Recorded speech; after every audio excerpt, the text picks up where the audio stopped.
do want to digress a little bit and talk about your interactions with Mr. Warren Buffett also, because it's not like too many people have the privilege of being able to interact with him or even receive letters from him like you did in your case. What do you think triggered his response to you, or what do you think you did right to be able to hear from him? Well, when Columbia Business School Publishing offered me a publishing opportunity with them, it was like a dream come true for me because, as you know, all value investors have a dream of working with Columbia someday.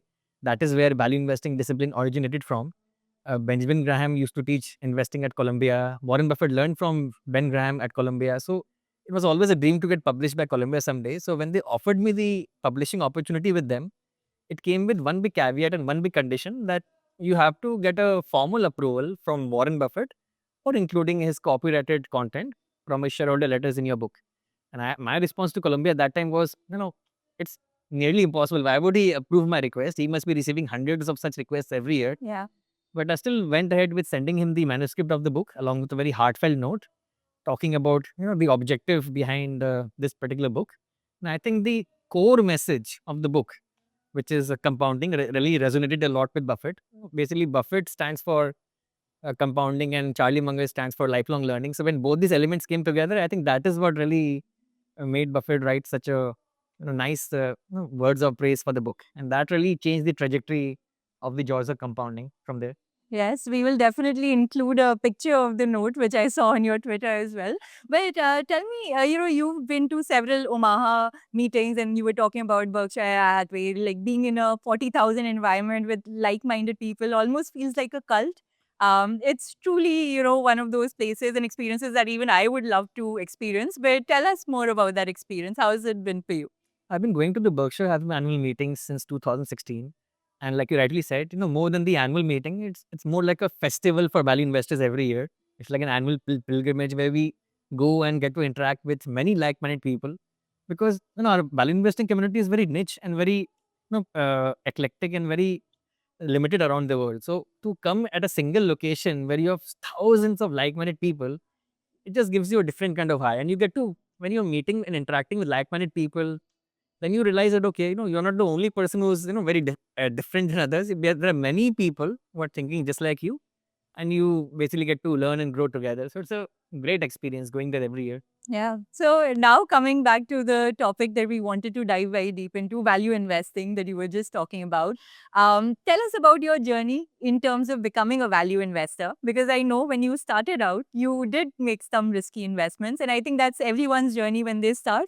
But let's talk about your journey and share it with the audience. So like most new investors in the stock market, I was also attracted in the stock market out of sheer greed during the final euphoric phase of a bull market. In my case, it was the 2003 to 2007 bull market in India. I remember I had bought a stock named Ispat Steel in January 2008 and a mutual fund called Reliance Power Sector Mutual Fund in late 2007 because both of those investments belong to the hot and fancied sectors of power and steel at the time. Yeah. And both of them had recently appreciated sharply in a very short span of time when I'd first noticed them. So I went ahead with investing in them without paying any regard to their valuations or business models. And I eventually paid the price. Both those investments crashed 70 to 80% within 12 to 18 months of my purchase. And I'd successfully gained admission into the stock market by paying my tuition fees. And what was the lesson learned from that experience? It was that recency and vividness biases are very powerful but highly costly behavioral mistakes. Recency bias is all pervasive in a world where we tend to extrapolate the recent trends into infinity, but we end up forgetting that the entire world is cyclical. It's all full of ups and downs.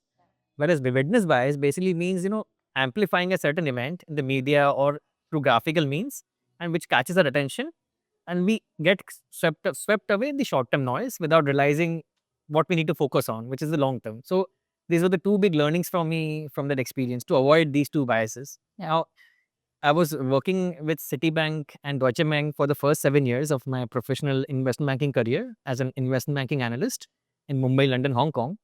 But despite the bad initial experience in the stock market, my interest and curiosity about the stock markets remained very high throughout the first 7 years of my professional career. And one fine day, I came to the realization that, hey, I just have this one short life to live my dream, and I'm not going to waste any further time doing something that I'm not truly passionate about. Like Steve Jobs has very rightly said that to do truly great work, you have to love what you do. So I was so keen for a career shift or a industry shift that I relocated to the US in 2015 without any job in hand. One of my relatives who's a US citizen, he sponsored my green card. I was under the impression that since I'm a CFA charter holder and this particular degree is highly valued in the investment management industry, I will easily land a job on the stock market side. But as you know, life is not a bed of roses for those trying to carve their own destiny. I got rejected in the first 3 stock market job interviews in the first 6 months of reaching the US. And but I did not give up because I was very firm and adamant that I'm not going to go back to my previous field of work of investment banking, where the presence of perverse incentives constantly led to incentive cost bias and conflicts of interest and did not suit my personal nature. At the same time, I ran out of whatever little money I brought with me from India, and to take care of my living expenses in the US, I did not want to sell a single share from my portfolio of Indian stocks because I did not want to interrupt the process of compounding. So I took up a minimum wage job as a front desk hotel clerk in San Francisco, where I used to work in the graveyard shift for more than 15 months. For those the audience who are not familiar with the term, that shift refers to the one which runs from 11 p.m. at night to 7 a.m. in the morning. It's brutal because you don't get to sleep. Yeah, it was pretty tough. So even though it was a big struggle for me, intellectually, physically, culturally, and emotionally, today in hindsight, I highly value those days of my life, Shrishti, because for the first time since the beginning of my busy professional investment banking career, I finally got time for myself to read and learn. And this was the phase in my life when my learning curve really took off from a very tiny base. The pace of work at the hotel from late night to early morning was pretty slow. Yeah. And I made full use of the free time to read every single blog article published on blogs like safalniveshak.com, funduprofessor.com, microcapclub.com, basicinvesting.com, and janavwordpress.com, among others. And the passionate pursuit of lifelong learning had finally begun. So, that is basically when my foundation in the value investing discipline really started getting built over those 15 months at the hotel. And after that is when I got to experience the power of compounding knowledge in action, because I used to apply to a minimum of 3 jobs every night for a stock market job every night in the hotel. So as you know, every time we take out the time to fill out the job application, attach a resume, and every time we click the submit button, there is so much hope attached behind every single application. Over those 15 months, I had applied to more than 1,300 stock market jobs. 1300. 1,300. Wow. So to be rejected more than 1,300 times and still keep on going is only possible if you're truly fiercely committed and passionate about what you want to do in life. I was receiving a lot of interview calls for investment banking jobs, which would have had very high dollar salaries. But I was very clear, I want to work on the stock market side. This is public markets is what I love, and I'll be patient about it. And luck, chance, serendipity, and randomness have always played a big role in various aspects of my life till date. One fine night during November 2016, I was just during the course of my routine online job search. I hit the quick apply button on a job on LinkedIn, and wonder of wonders, I was called for the job interview, and that too for a senior role in an investment firm. And this was the phase in my life when I realized the power of compounding knowledge in action, because all those hundreds of hours I'd spent for the last 15 months at the hotel had now built a strong intellectual foundation for me in investing. This is what I was lacking during the first 6 months of reaching the US. This time I was able to ace all the 3 rounds of my job interview because, as you know, self-confidence body language derives from confidence, and confidence comes from knowledge. So Yeah.